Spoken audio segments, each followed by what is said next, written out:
आज अपने हिस्ट्री की क्लास लेंगे। हिस्ट्री की क्लास में अपन हिस्ट्री का जो फर्स्ट चैप्टर है उसमें पेज नंबर 8 से पढ़ेंगे। What is colonial. In this book you will read about the way the Britisher come to the conquer the country and establish their rule. इस book में हम ये पढ़ेंगे किस तरह से ब्रिटिश सरकार हमारी कंट्री को आके पराजित किया और किस तरीके से उसके ऊपर शासन किया। Subjective novel Nawabs and Rajas. You will see how they established control over the economy, society, collected revenue to meet their expenses. आप देखेंगे किस तरीके से उन्होंने अपना इकोनॉमी और सोसाइटी के ऊपर कंट्रोल स्टैब्लिश किया और किस तरीके से रेवेन्यू कलेक्ट किया अपने खर्चों के लिए।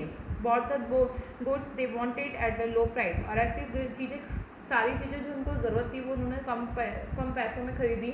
Produce crop they needed for export. और उन्हीं क्रॉप्स को प्रोड्यूस किया जो कि उनको निर्यात करना था। You will understand the changes that come about and consequence.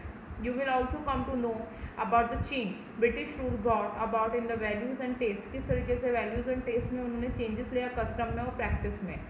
When the subjection of one country by another leads to this kind of political, economical, social and cultural change. जब इस तरीके की किसी भी कंट्री में चेंजेस होते हैं इस प्रोसेस को हम कॉलोनिज्म बोला जाता है. You will now however find that all the classes and group did not experience the changes in the same way. आपको ये पता होगा कि सारी जितनी भी क्लासेस हैं उनको सब में ये जो सोसाइटी के अंदर जो चेंज होता है वो एक ही कैटेगरी में नहीं होता है. इसके कारण से हमारे पास्ट को प्यूलर बोला जाता है. How do we know. हमको किस तरीके से पता चलेगा लास्ट 250 ईयर्स इंडियन हिस्ट्री का किस तरीके से ऐसे कौन से रिसोर्सेज हैं. Administration produces records.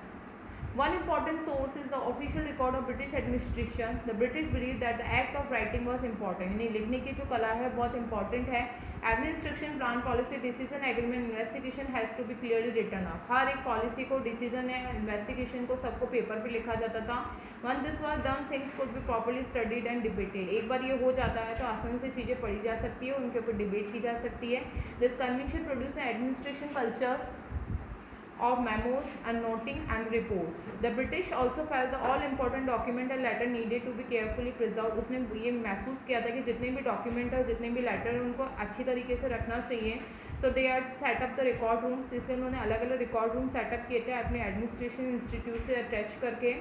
Village tehsildar office, collector, the commissioner office, the provisional secretaries, the low courts all have their secret room. उन सबके अपने रिकॉर्ड रूम हुआ करते थे.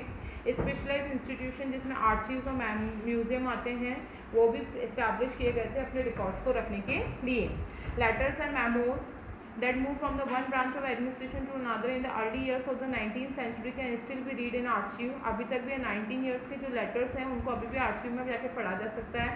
You can also study the notes and reports. हम notes और reports को भी पढ़ सकते हैं जो कि district officer के द्वारा prepared किया जाता था. Instruction of directives that were sent the official at the top to the provisional administration. मतलब जो भी उन्होंने ऊपर सरकार की तरफ से जितने भी लॉ ऑर्डर दिए जाते थे उन सबको हम अभी भी पढ़ सकते हैं. In the early years of 19th century document पर केयरफुली कॉपीड किए जाते थे एंड ब्यूटीफुली उनको कैलीग्राफीज पे लिखा जाता था. और